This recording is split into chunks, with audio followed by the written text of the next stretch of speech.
Mika, morjes. Tässä jaksossa on vieraana Jiri Grönman. Morjes, morjes. Jiri on moninkertainen 105-kilosten Suomen mestari, muistaakseni 6 voittoa. Mutta mitään muuta mä en sinusta sitten tiedäkään, niin esitteleksä sä meidän katsojille vähän itseäsi aluksi? Elikkä 33-vuotias porilainen prosessihoitajana työskentelee tuolla kupari- ja nikkelisulattolla. Ja harrastuksia kuuluu kuntosalilla käyminen ja voimamieskilpailuissa kilpaileminen. Aamulenkeillä tykkää käydä monta kertaa viikossa. Semmonen paketti. Semmonen paketti, joo.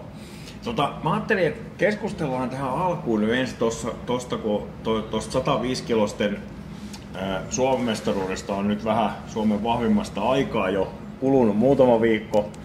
Kyllä. Niin jos vähän sitä käydään silleen läpi, että jos sä haluat nostaa muutaman lajin sieltä esille, niin mitkä on niinku sun niinku siinä kisassa oli niinku parhaimmat lajit ja puretaan vähän sitä. Joo, tuolla Lappeenrannassa 10 kovaa lajia käytiin läpi itteet.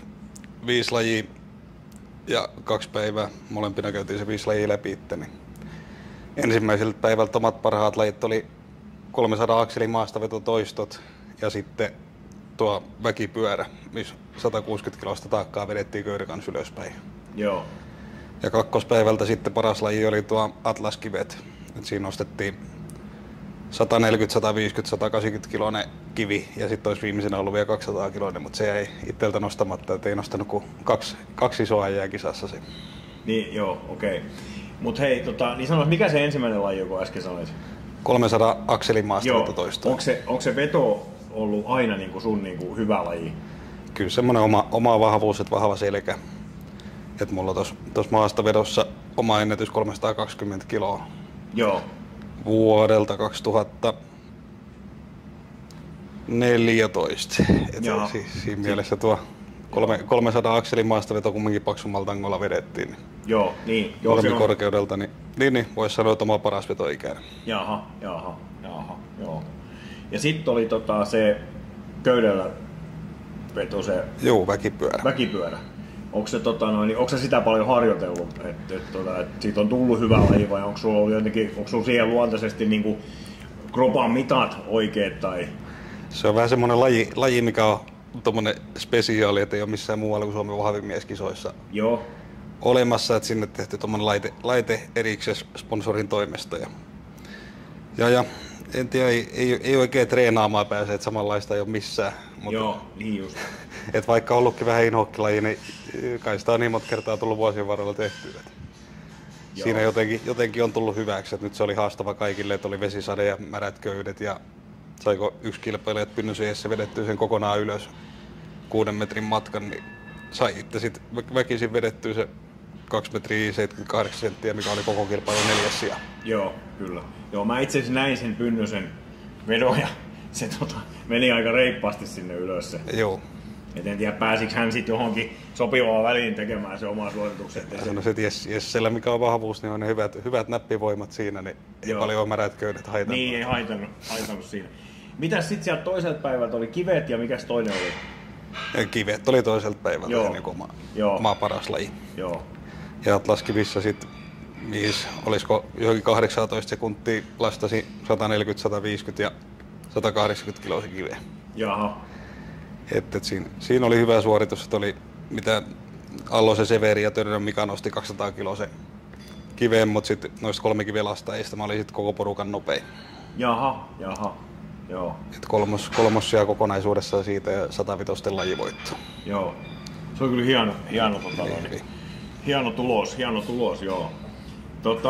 Sitten jos mietitään käänteisesti, niin mitäs siellä on nyt semmosia lajeja sitten, jos mietitään tämän vuoden lajeista, siellä osa lajeistahan voi vaihtua nyt ensi vuoden kisaa, mutta mitä siellä oli tämän vuoden lajeista semmosia 2 tai 3, niin kuin, mitä sun pitäisi niin kuin enemmän päästä reenaamaan, tai onko ne ollut hankalia sulle jos aina vai? Sanottaisiko, että mikä tommonen mitä tarvitsisi päästä petraamaan, niin tuo viikinkipunnerus. Joo. Et muuten, että jos punnerretaan akselilla tai tukilla tai tangolla, ne on hyviä punnerruksia itselle. Mut sit taas meillä sä oot vahva niinku punnerruksissa? Ihan semmonen ok. Joo. Että on hyviä kaikkea, että saa jalkoja hyödynnettyä. Et olkapäät ei välttämättä niin vahvat. Joo. jalkojen kanssa saa hyvin potkua, mutta sitten taas tuo viikinkipunnerukseen ei ole tähän päivään mennessä niin kuin saanut hyödynnettyä sitä. Jaha.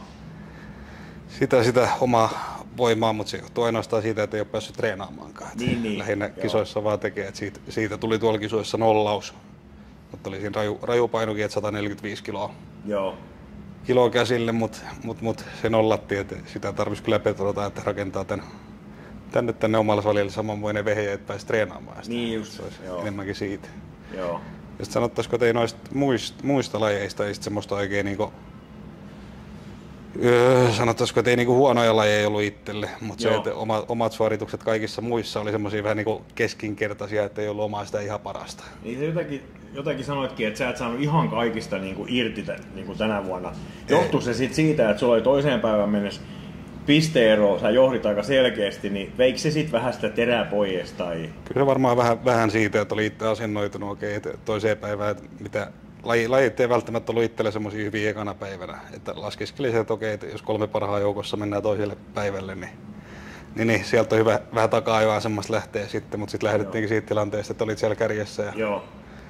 näin ne oli ehkä ei herännyt sillä siihen päivään, mutta sitten tuo toinen mikä vaikutti, että varmasti tuo ekana päivänä vedettiin 300 akselin maastavedossa 12 ja se oli ihan semmoinen äärimmäinen suoritus itselle. Että ekas toistossa ei jalatteri, sitten vähän aikaa kerättiin happea ja sitten vedettiin vielä toinen. Joo.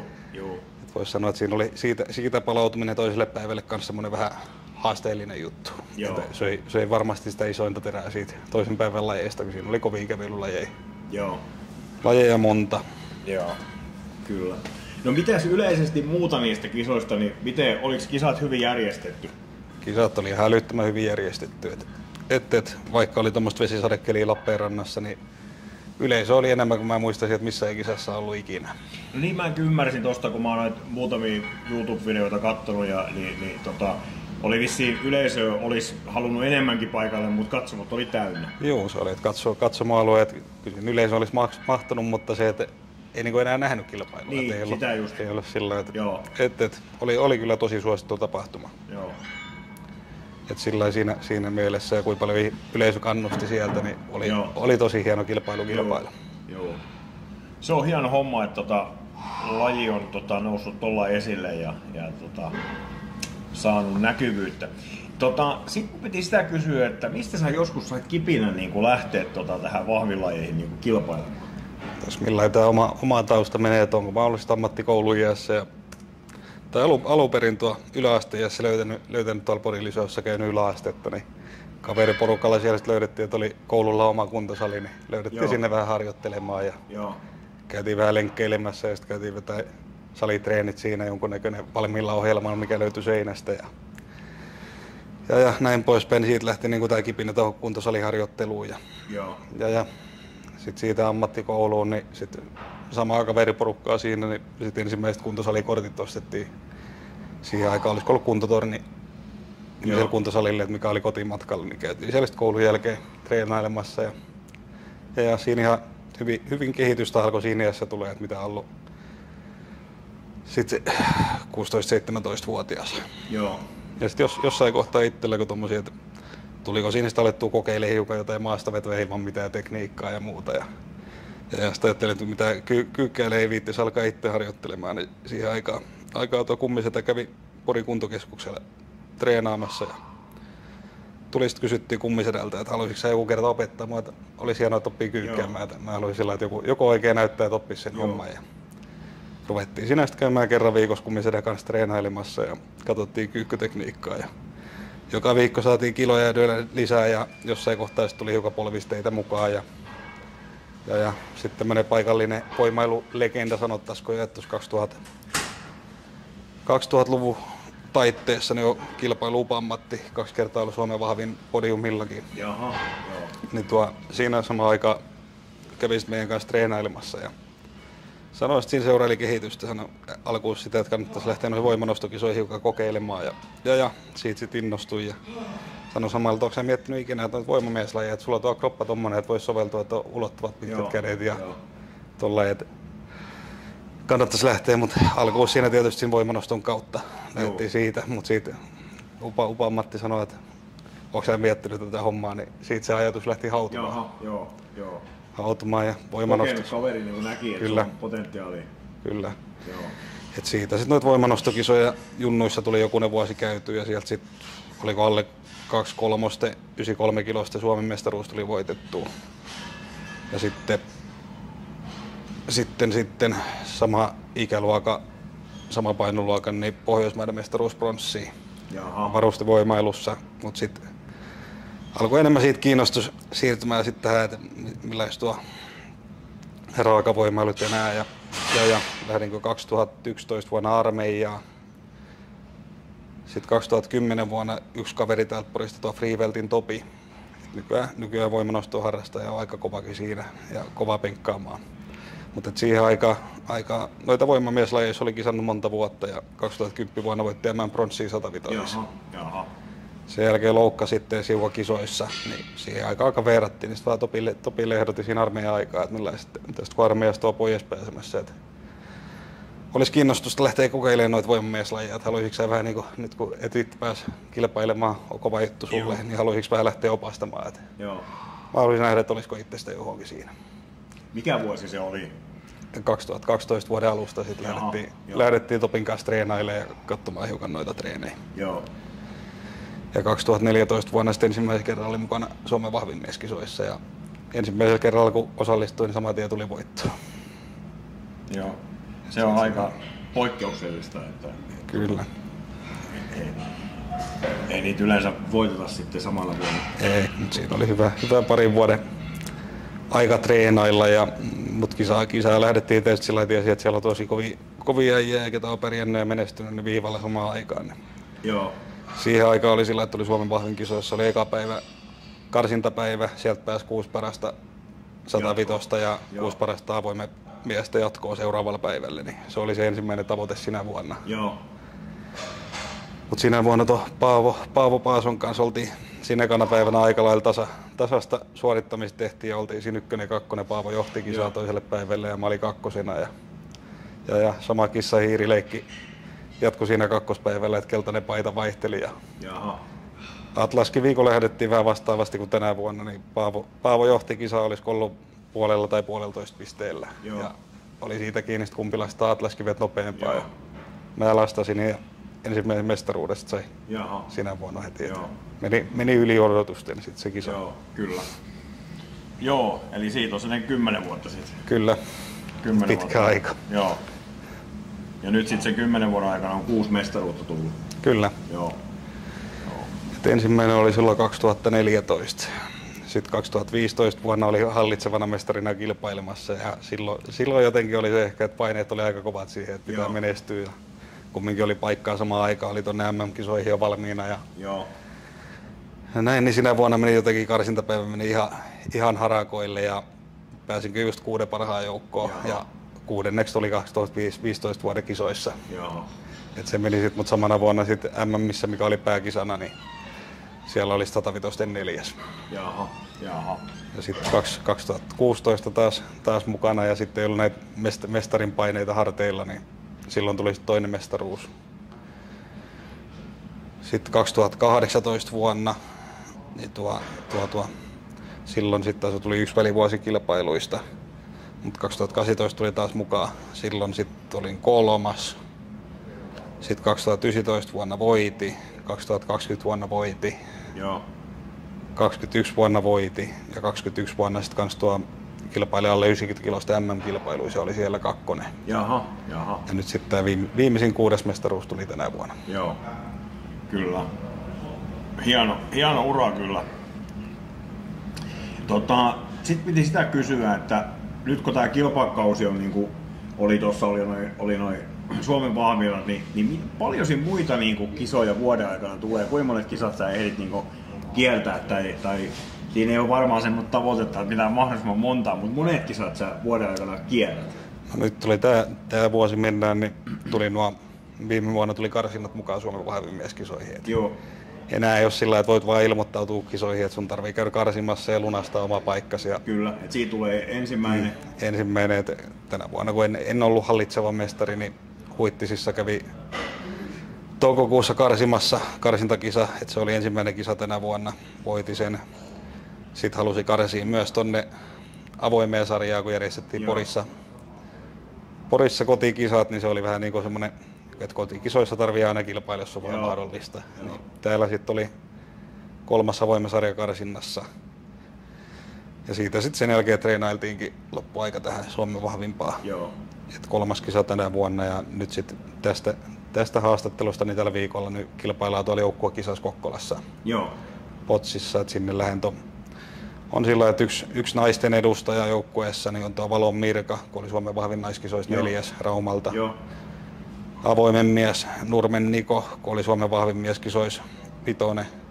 avoimessa sarjassa ja tuolta Maskusta päin. Ja sitten mä edustan alle 110 miestä. Siinä on semmoinen kisa tuloilla. Semmoisella porukalla menette nyt sitten ja se on niin kuin neljäs kisa tähän vuoteen. Nyt jotenkin se, että tässä mitä enempi kisavuosia on tullut, niin ei ole enää sillä, että ei ole ihan älyttömän montaa kilpailua vuoteen enää. Että jos muistaa, että silloin kun oli noita oikein huippuvuosia, että voitit 2014 Suomen vahvimma, niin laskinko mä sitten, että sitten mulla oli 2015 vuoden lopussa oli 115 MM-kisat, niin mulla tuli siinä alle 1,5 vuoden pätkälle, niin olisiko ollut 22 kilpailua, mitä kävin kiertämässä. Aika paljon. Siinä alkoi vähän olemaan sillä kroppaväsyinen, että siinä ei ihan hirveästi väleissä treenattu, että aina kilpailusta kilpailuun melkein mentiin. Et nyt on oppinut niinku säästöjä välillä. Hiukan kroppaa. Niin, kyllä. Ja mitä tuossa nyt viimeisin 2021 vuonna, tuliko silloinkin kisattua sitten Lapin riskeimmässä mä kisasin ja sitten oli Suomen vahvin ja sitten oli nuo MM-kisat, etten kisannut sinäkään vuonna 3 kertaa. Mutta sitten tuolla kun tiputit paljon painoa tälle 90 kilosia, kun normaalisti mulla paino pyörii tuossa 100 kilopaikkeilla. Niin Suomen vahvimmassa painoin 101 kiloa ja siitä sitten 4 viikon päästä 90 missä oli 89,7 vaakalla. Ei siinä mitään, kisat meni hyvin, mutta tokavikas lajissa sitten, olisiko ollut kotikäyrytyöntä, siinä oli 300 kilo kottari, työnnettiin 10 metriä. Sitten nostettiin 1 100 kilo säkki päälle ja sitten 10 metriä sitä kottikärryä, niin maaliviiva tulee, niin toinen pyörä ja maaliviivalla toinen pyörä vähän alitte, kun pettää käsistä. Ja sitten semmoinen nopea korjaus, että tuosta yhtäkkiä käännetään suoraan, niin selästä jotain niksahti. Niin sitä sitten tuossa pari vuotta vähän kuntouteltiinkin. Mutta semmoinen, että ei liikaa, että kropan ehdoilla hiukan. Kyllä.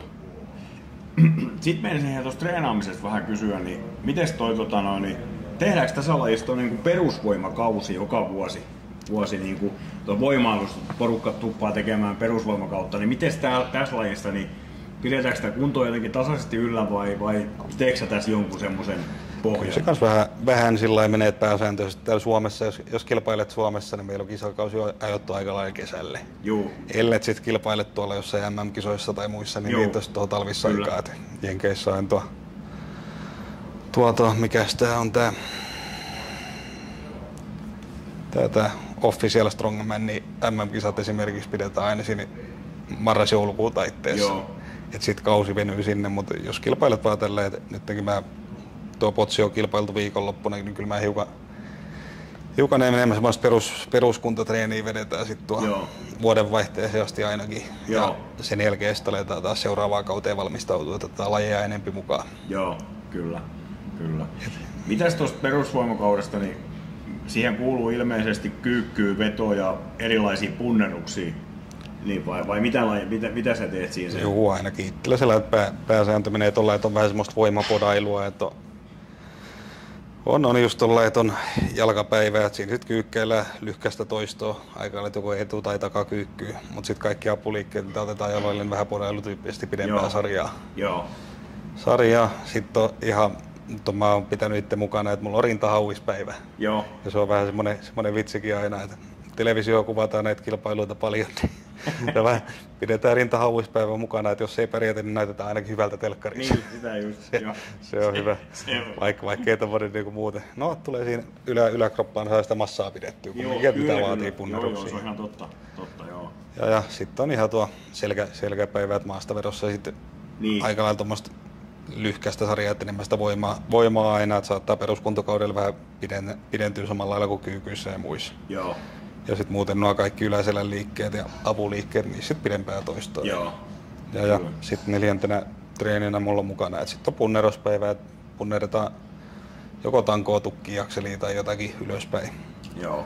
Että aikalaisella kisakaudella se on joko tukki tai akseli, että sitten peruskuntokaudella saatetaan mennä punnerilla ihan tangon kanssa ja tehdään semmoista niin kuin itsellä on aina ollut hyvä jalkapotku, mutta sitten taas raakavoimaa ei ole paljon, niin se peruskuntokausi ehkä enemmän kehitetään sitä ilman jalkojen punnertamista. Joo. Että on saanut hiukan yläkroppaan, on saanut massaa tarttumaan sillä tapaa. Joo. Ja sitten taas nuo punnerukset ei ole tänä päivänä ihan niin paljon jaloista kiinni, mitä ne on joskus ollut. Niin aikaisemmin, joo. Että semmoisella pohjalla aika lailla. Joo.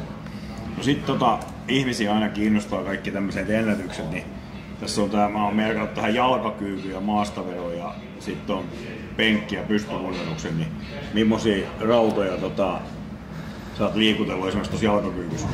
Jalkakyykyssä olisiko saliennätys 265 kiloa. Jaha, joo. Se on, että maastaveto, oliko se 320? 320, sen mä oon tuolla Norjassa oli semmoinen 105 SCL-kilpailu, niin siellä on pitänyt kisassa 320. Joo. Mites toi penkkipunnerus? Onko se siinä? Penkkipunnerus, no se on itselle aina huono laji, mutta olisiko siinä paras, että ottanut joskus treeneissä 150 kakkosen.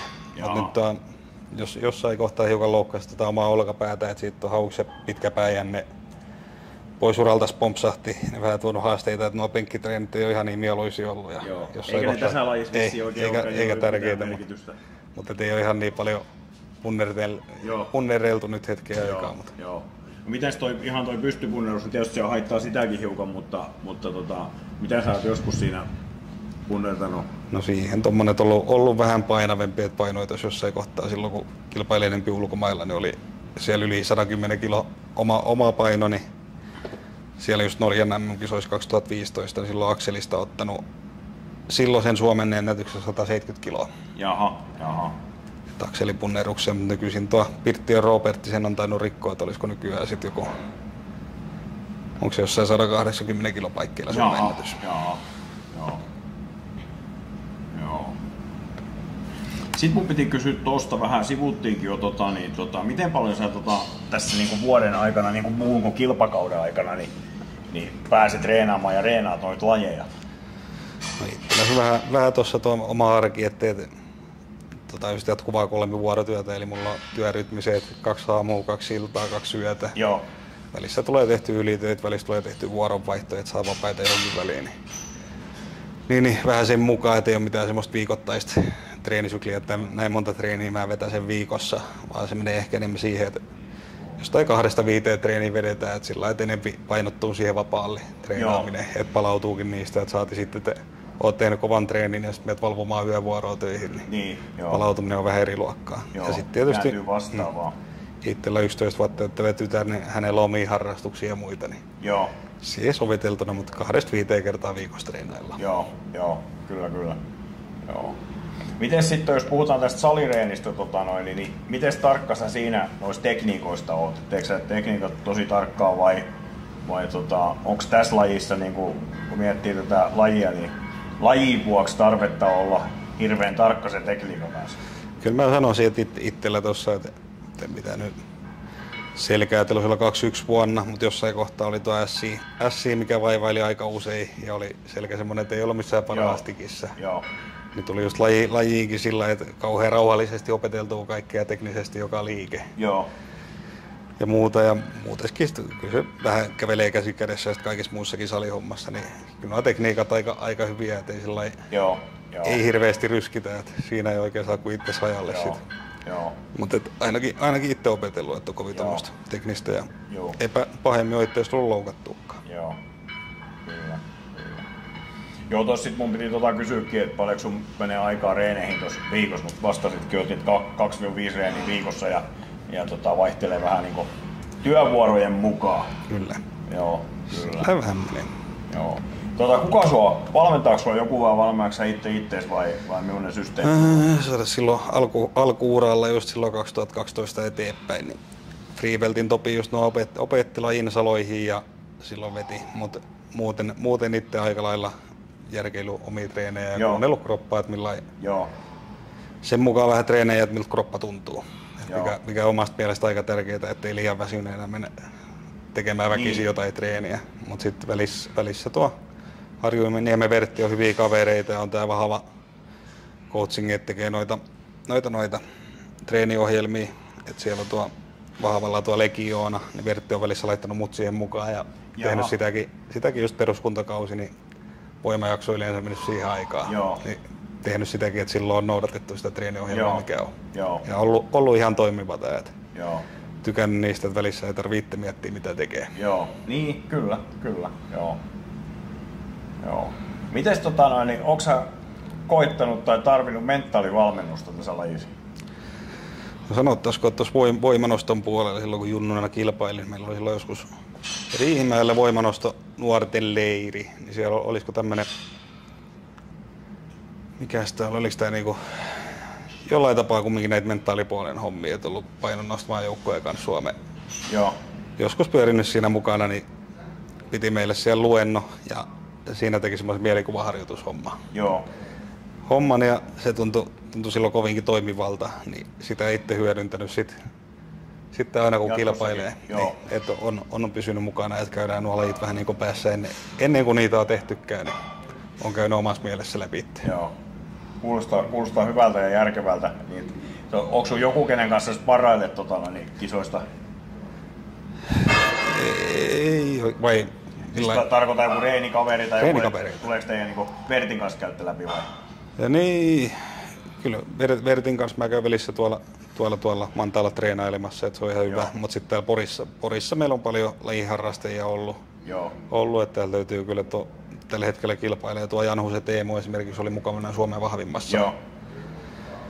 Massa, niin saa treenikaveria kyllä ja sitten tarvii nostaa itselle ehkä tommosia parhaita eteenpäinviejiä. On ollut tää Laineen Markus, ollut alle 90 kilosten maailmanmestari joku vuosi. Et Markuksen kanssa tässä ollaan treenailtu ja aika lailla samanpainoisia ollaan, näin poispäin, voimilta aika lailla samanlaisia, niin on vähän potkittu toinen toista eteenpäin. Et nyt tässä lähivuosina Markus on vähän loukkaantunut, ettei ole päässyt kilpailemaan. Joo, mutta se on ihan tärkeä ja sitten näiden kanssa pystyy vähän vaihtaa sit mielipiteitäkin jostain jutuista. Kyllä, ja muuten sitten tässä missä ne ollaan videotakin kuvaamassa tämä meidän yhdistyksen Povertin Pori ry-sali. Meillä on täällä tosi hyvät puitteet voimailuun ja muutenkin kuntasalitreenaamiseen löytyy voimamiesvälineet. Niin tosi paljon voimailijoita käy täällä, että nyt tuu treenaamaan, ei täällä ikinä tarvitse yksin treenata. Teet kovaa treeniä tossa, niin porukka tsemppaa toinen toisiinsa. On semmoinen hyvä henki täällä ja porilainen voimailukulttuuri. Se on hyvä. Sitten kun tässä lajissa täytyy syödäkin, niin miten tarkka sä ton ruokavalion suhteen oot? Kyllä mä aika tarkka sen kanssa oon, että jos jossain kohtaa tein tommoista, tai oliko jossain kohtaa, että tein tommoista tietynlaista ruokavaliota, niin siitä jäänyt hiukan päälle se sitten tietty aamupala, minkä syöt ja tulee tietty määrä raajuusta, vähän lisää proteiinia. Kaikki niitä on jäänyt siitä asti, mikä vedetään ja myös mikä jäi, että aina kun syödään, niin jauhelihaa, kanaa, kalaa aina on se 200 grammaa. Ja siinä sitten vähän vaihdellaan, että millainen, jos paino on tarkoitus pudottaa tai nostaa tai pitää samassa tai mitä onkaan luvassa treenejä, niin sen mukaiset hiilarit siihen. Joko jostain riisistä tai makaronista tai tortillalätyistä tai mistä sitten ikinäkään perunasta. Kyllä. Mutta et seuraat sitä silleen, että se pysyy järkevänä. Hiukan että tulee, että ei ihan käsistä lähde. Mites noin lisäravinteista, rotskuista ja hiilarijauhoista, tämmöisistä valmisjutuista, niin onko sun liit käytössä vai meneekö sä pelkän ruualla vai mikä? No tuosta on lisää proteiini, mulla menee oikeastaan niin tuohon aamupuuron kanssa menee. Mut sit muuten lisäravinteista niin täytyy mainita, että oma sponssi Dominus Nutrition. Et sieltä on aina treeneissä mukana on tuo Firmitasin esteytysjuoma. Että on hiilaria ja sitten on suolaa, magnesiumit, kaikki tämmöiset tarvittavat, ettei ei rupea kramppaamaan. Ei kramppaile, että joskus oli vähän sitä ongelmaa, että kauhean herkästi, että tuommoista pitkää kovaa kisaa läpi, niin viimeisessä lajissa alkaa pohkeet kramppaamaan, kun otat kiven syliin tai muuta, niin sen jälkeen kun ollut tuo mukana treeneissä, niin ei ole paljon kramppailua. Joo. Aika lailla treenin aikana menee sitten on firmitasia, sitten on BCAA ja kreatiini, ettei semmoisen sekoituksia. Joo. Sitten otetaan ja treenin jälkeen sitten tuo Vertti joskus sanonut, että vähän nämä palautusjuomat on Suomeen markkinoitu. Että tarvitaan palautusjuomaa, kun ollaan treenattu, mutta tärkein olisi, että just nuo aminohapot ja hiilarit tämmöistä tulisi treenin yhteydessä. Että suoraan sitä polttoainetta tuon lihaksille. Joo. Niin treenin jälkeen sitten suoraan se joku noin tunnin sisällä niin koittaa aina syödä ruoan sen jälkeen. Joo, kyllä. Lähtee sitten se palautuminen kyllä. Nopeasti käyntiin.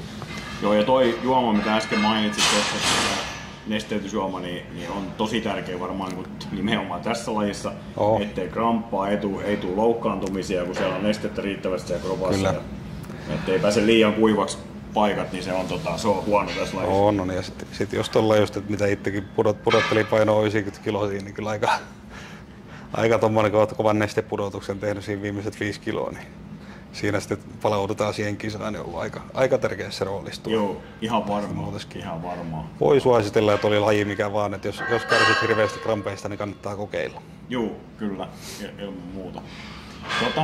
Sitten täytyy kysyä, millaisia tavoitteita saat niihin tuleviin kilpailuvuosiin niin itsellesi laittanut? Kummoisia tavoitteita lähivuosiin kilpailujen suhteen ja osallistumisen suhteen ja ynnä muuta? Sanottaisiko että varmaan se tavoite on, että jos ollaan ehjänä, niin osallistutaan. Mutta semmoista pakottavaa tervettä, että olet niitä monta kertaa voittanut Suomen vahvimman.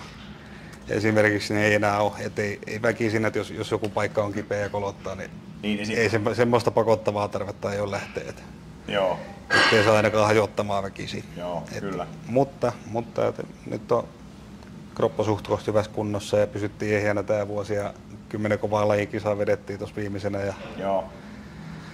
Ja näin poispäin, että ensi vuoteen uskoisin, että ollaan hyvässä kunnossa ja ensi vuodelle hiukan tuohon Suomen vahvimpaan oli tuossa muutoksiakin, niin tavoitteena sieltä sitten kilpailla 105, tai ilmoittauduinkin jo 105. Joo, sä oot ilmoittautunut, ei tarvitse kenenkään jahkata sitä, että onko sä mukana vai et. Tai edellinen mestari saa aina paikan seuraavalle vuodelle, vai onko nyt 3 edellisen vuoden mestarit pääsee suoraan ilmoittautumalla, jos haluaa. Ja loput karsiin mukaan, niin Mehtelä tarjosi paikkaa ja otin sen vastaan, että ensi vuonna kilpaillaan. Sitä ei vielä tiedetä missä kilpaillaan, mutta voisi sanoa että toivoisin, että kilpaillaan Porissa. Ja siitä sitten tavoitteena olisi, että avoin sarja otetaan edikseen ja se on jo julkaistukin. Jos oli Uudessa kaupungissa, oliko heinäkuun loppupuoliskolla vai millä se mahtaa? No mä en sitä aikaa tiedä, mutta sen mä luin vaan jostain, että uusi kaupunki on se, missä se on se. Mutta tavoitteena olisi se, että jos 105 kisassa sitten ollaan 3 parhaan joukossa, niin sieltä irtoaa paikka suoraan tuohon avoimen sarjan Suomen vahvimpaan. Joo. Kyllä se omana tavoitteena siellä uudessa kaupungissa on myös kilpailla. Että tänä vuonna oltiin kumminkin avoimen sarjan 6. overall-pistelaskulla. Ja siellä on ollut aikaisempina vuosina, että 2016 vuotena oli 3. overallis. Joo. Ja sitten 2020 oli 2. ja 2021 oli 2019-2020 oli 2. overallissa. Jaha. Et sillä on kumminkin noita podiumsijoituksia sieltä avoimesta sarjasta, niin kyllä se tuosta tämänvuotisesta kutossijasta olisi tarkoitus sinne lähteä petraamaan. Petraamaan sitä sijoitusta, joo. Et voi olla, että ensi vuonna taas nähdään, että katsotaan millä nuo asettuu nuo karsintakilpailut. Voi olla, että 105 kisoihin sinne oli tulossa muutoksia, että siellä on nettikarsinta ja sitten on ilmeisesti 1 karsintakilpailu tai tämmöinen osakilpailu, mistä saadaan paikkoja. Voi olla, että sinne en lähde karsimaan, mutta voi olla, että jonkun näistä avoimen painoluokan kisoista sitten kumminkin jossakin käy vähän lämmittelykisana. Joo, niin just. Joo. Muistaaks mä oikein, että tuolta naisten puolta niin Katila on 7 mestaruutta? Joo, Katiluoto on voittanut Suomen vahvimmalla 7 kertaa Suomen vahvimman naisen tittelin. Ja mulla on sitten 6 mestaruutta. Että tietysti jos ensi vuonna tulisi se 7, niin sitten pääsit Katin kanssa tasoihin tässä. Että kyllä se tietty jonkunlainen tämmöinen tavoite takaraivossa on. Mutta sitten jos mennään tällä 100 kilosiin ja 105 kilosiin, niin Hartikaisen Jannella kumminkin ei ole Suomen vahvimman alla. Mutta kun näitä kilpailuja kumminkin järjestetty, niin olisiko liikemässä 10 mestaruutta aikaan otettu. Tarvii se kumminkin muistaa, että vaikka ne Suomen vahvimmassa eniten mulla onkin. Niin. Kyllä, mutta toi on hieno määrä ja hieno voittomäärä. Ja jossain kohtaa Katin voittomäärää pidettiin vähän niin kuin mahdottomana, että kukaan meni siihen rinnalle. Kyllä, ja jossain määrin tuo Hartikaisen Jannenkin se, olisiko se 10 kertaa? Joo, on se kyllä se on myös se, mikä niinku kutkuttelisi tuolla, jos ehjänä pysytään. Niin. Kyllä, just näin. Niin ei sekään mahdoton. Joo. Mitä sä haluaisit nostaa tästä lajista esille? Siinä on sieltä äärimmäisen hieno laji, mikä itsellä semmoinen on, että tuossa lajia harrastanut kilpailuja se yli 10 vuotta, niin täytyy se nostaa, että yhteishenki kilpailijoiden kesken on semmoista, mitä ei missään muussa lajissa ole. Joo.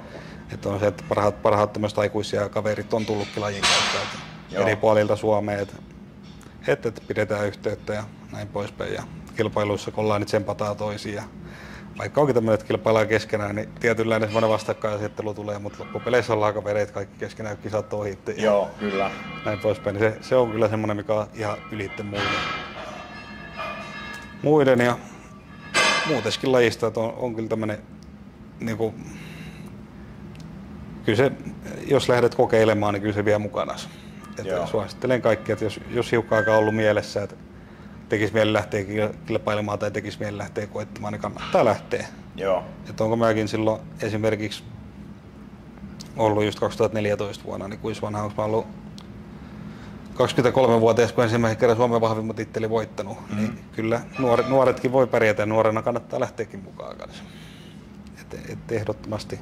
Joo, tässä ei tarvitse odottaa mitään tiettyä ikää, että on niinku... Ei. Joo, kyllä. Mites toi Jarkko Mehtälä, kun tätä touhua nyt tuossa pyörittää, niin mitäs Jarkosta? Hän on saanut aika hyvin tämän lajille näkyvyyttä ainakin lisää tässä tänä vuonna. Joo, Jarkon kanssa ollaan monet vuodet tunnettu tuossa just kisojen jälkeen. Kävi omaa palkintoa, tai tuli puheeksi, koska me ollaan ensimmäisen kerran kilpailtu, olisiko 2013 vuotena ollaan tuolla Kalajoen Hiekkasärkillä. Jaha. Särkillä siellä on ollut mikä sitä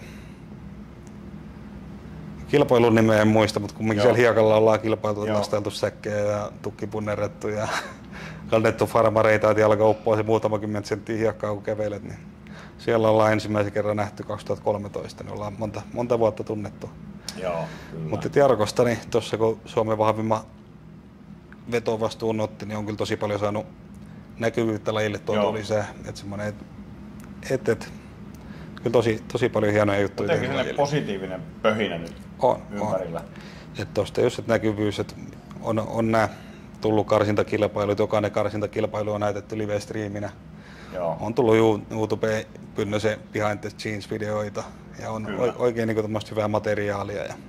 Ja kieli siitä, että tuolla järjestetään Lappeenrannassa Suomen vahvin mieskilpailu, niin Suomen vahvin naiskilpailu, niin siellä on katsomot aivan tupaten täynnä.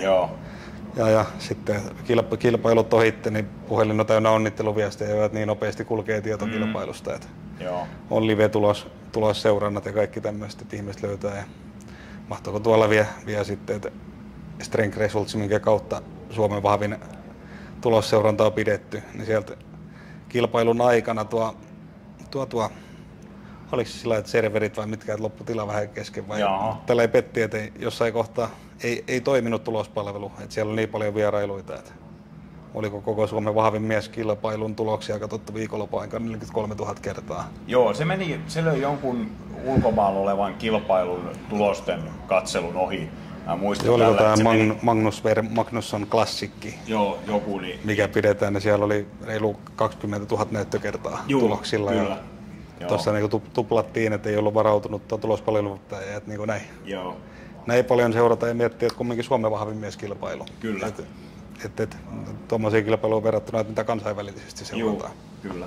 Nyt kun miettii muuten tuonne takavuosiin, niin silloin kun sä oot aloittanut 2014, niin silloin ei viesti kulkenut ehkä noin nopeasti mä en tiedä miten silloin sitten tuli onnitteluja, mutta nyt niin kuin tekniikka muuttunut, puhelimet muuttunut, alustat muuttunut, niin nyt se tieto kulkee ja Miten paikallislehti muuten täällä Porissa niin on nostanut esille tätä lajia? Kyllä se on tässä vuosi vuodelta alkanut paremmin nostamaan. Että millä muistelisin tuossa 2014 vuonna voitin, niin okei, silloin kyllä Yle kuvaili näitä kisoja silloin. Niin. Joo. Sitten oltiin oliko urheiluruutu vai mikä tuli sitten illalla viimeisenä, niin siinä oli pieni pätkä ja tuli Suomen vahvin mies, että ketä oli voittajia, että ketä voitti naiset, ketä voitti avoimen miehet, ketä voitti 105. Joo. Näkyy siellä pieni pätkä ja kilpailut sitten tulee telkkarista hetken päästä, mutta silloin annettiin juttuvinkkiä tuonne Satakunnan kansalle, että olisi tämmöinen, että voitti tuon Suomen mestaruuden ensimmäistä kertaa, että kirjoitettaisiko jotain juttua, niin ei ketään kirjoittanut eikä vastannut edes yhteenottoon. Joo. Mutta sitten mennään, että 4. kerran voitin, niin sitten kirjoitettiin oikein iso juttu. Jaha. Juttu tuo Satakunnan kansaa ja pari kertaa olen päässyt täällä Satakunnassa mukana tuonne Satakunnan urheilukaalaan, kun on voittanut kilpailuita. Nyt tänä vuonna sitten, että siihen hienoa suuntaan on muuttunut, että tänä vuonna oli kisat ohitte ja seuraavana päivänä oltiin Suonen Virran Marku läksiäis lounaalla ja tällä kun vetovastuu siirtynyt virallisesti kisojen jälkeen tuo Mehtälän Jarkolle. Niin oltiin siellä, niin siinä aikana sitten oli Satakunnan kansasta löytyi jo juttukisoista. Joo. Ilman, että ei tarvinnut itse laittaa minkäännäköistä juttuvinkkejä eikä muuta. Et itse uutisoitiin vaan. Ja huoltajien kanssa heltiin sitten kisojen jälkeisenä päivänä Pori-P Lappeenrannasta, niin sitten soitettiin vielä ja tehtiin toinenkin juttu. Jaha, joo. Ja tämä on muuttunut hiukan nyt. Muuttunut, että nyt on alettu tosi hienosti huomioimaan. Joo, tosi hyvä. No mitäs toi ensi vuonna, niin meinaatko sä voittaa ensi vuonna? Kyllä se, jos vaan ehjänä ollaan ja kilpailemaan lähdetään, niin kyllä se voi sanoa, että ainoa tavoite mulla on voittaa. Että ei siellä 6 mestaruutta takataskussa, niin ei mikään muu sijoitus lämmitä mieltä. Niin, joo. Se on pakko myöntää, että vaikka tänä vuonna vähän ennen kilpailua sanottiin, että itse vastaan lähdetään kilpailemaan ja ehjänä koitetaan pysyä. Se ainoa tavoite tänäkin vuonna oli voittaa. Niin, kyllä, joo. Sen ymmärtää, voittojen määrä on sen verran suuri, että ei siellä muuta tavoitetta varmaan voi ollakaan. Hei, sitten tähän haastattelun loppuun ihan vapaat sanat lajista tai ihan mistä vaan. Haluatko sponsoreille lähettää terveisiä uudemman kerran tai jotain muuta? Ainakin. Dominus Nutri Toni on ollut mukana tässä sponsoroimassa lisäravinteita joku sen vuoden. Iso kiitos ja tarvii mainita aina kun mahdollista. Ja sitten muut sponsorit on ollut monet vuodet mukana tuolta ensimmäisestä mestaruudesta lähtien. Ammattiosasto 127, isot kiitokset sinne suuntaan ja Aavasen Harri tässä sponsoroinut monena vuotena. Niin kiitokset sponsoreille, että on mahdollistanut tätä hommaa. Joo, se on tärkeää, että niitä on mukana ja tuetaan ja silleen tärkeä homma. Mutta hei, kiitos Jiri sulle. Kiitos. Saatiin haastattelu tehtyä. Tätä oli muutamat viestit oli tullut jo, että miksi et sä oot tehnyt. Me oli kyllä keritty sopimaan jo tää, mutta on kysytty ja nyt on sitten tehty ja ei muuta kuin kaikki sit vaan katsomaan. Tämmöistä mukavia yllätyksiä lukee tuolta, että kun tehtiin Mehtälän Jarkonkin kanssa YouTube-haastatteluun kisojen jälkeen voittajan haastatteluun, niin siellä luki, että olisi kiva nähdä Jiri enempi YouTubessa. Mukavat nuo Jessenkin videot, missä Jiri on esille. Joo, kyllä. Lämmittää omaa mieltä ja mukava se on vähän höpötelläkin. Joo. Mutta sitä tässä kanssa vähän oppinut, että nyt noita kilpailuita Jesse tullut mukaan tähän. Tarvii myös nostaa Jesse esille tässä, että kun tullut mukaan näihin Suomen vahvin mies kilpailuihin, on tullut nämä YouTube-videot, että sieltä mitä ennen oli se, että kuvattiin TV:ssä ja TV:stä kuukauden 2 päästä tulee kooste. Niin Jesse rupesi tekemään näitä, että tuli seuraavana päivänä kilpailusta oli kooste katsottavissa ja tulokset ja tämmöinen, että vähän niin kuin likimajat päivän jälkeen näkyi kisat YouTubesta. Vähän niin kuin samanlainen kuin TV-lähetyksen omaneet. Vienyt tosi paljon lajia eteenpäin. Joo, ja kehutaan Jessen muutenkin sitten vielä, että on tosiaan tuonut tämän lajia ja hän taitaa tämän YouTuben tekemisen ja on loistavasti tuonut teidän lajia ja silleen ja muutenkin, niin on tosi taitava kaveri ja isot kiitokset sinne suuntaan kanssa, että on jaksanut ja viittynyt tehdä tätä hommaa. Kyllä, ehdottomasti ja siitä piti sanoakin, että kun nyt mistä juttu lähti, niin Jesse ruvennut tai kuvaamaan näitä kilpailuita, niin sitten päässyt itse kamera edessä ääneen. Niin se on semmoinen, että mitä jokunen vuosi oltaisiin menty taaksepäin, niin ei olisi ajatellut, että ikinä kameralle puhuu yhtään mitään. Niin, kyllä. Just noihin jännittänyt niin paljon, kun ollut Suomen vahvin mieskisa yhteydessä haastateltu sitten TV-lähetykseen, niin miettinyt, että tuleeko sanottua mitään järkevää, mutta tässä on vähän tottunut siihen kameran edessä höpöttämiseen. Joo, kyllä. Joo. Että on totuttanut ihan tosi hieno juttu. Joo. Ei mitään, hei, me lopetetaan tällä kertaa ja katsotaan, jos me tehdään joku toinen kerta lisää. Mutta hei, kiitos. Kyllä, kiitoksia.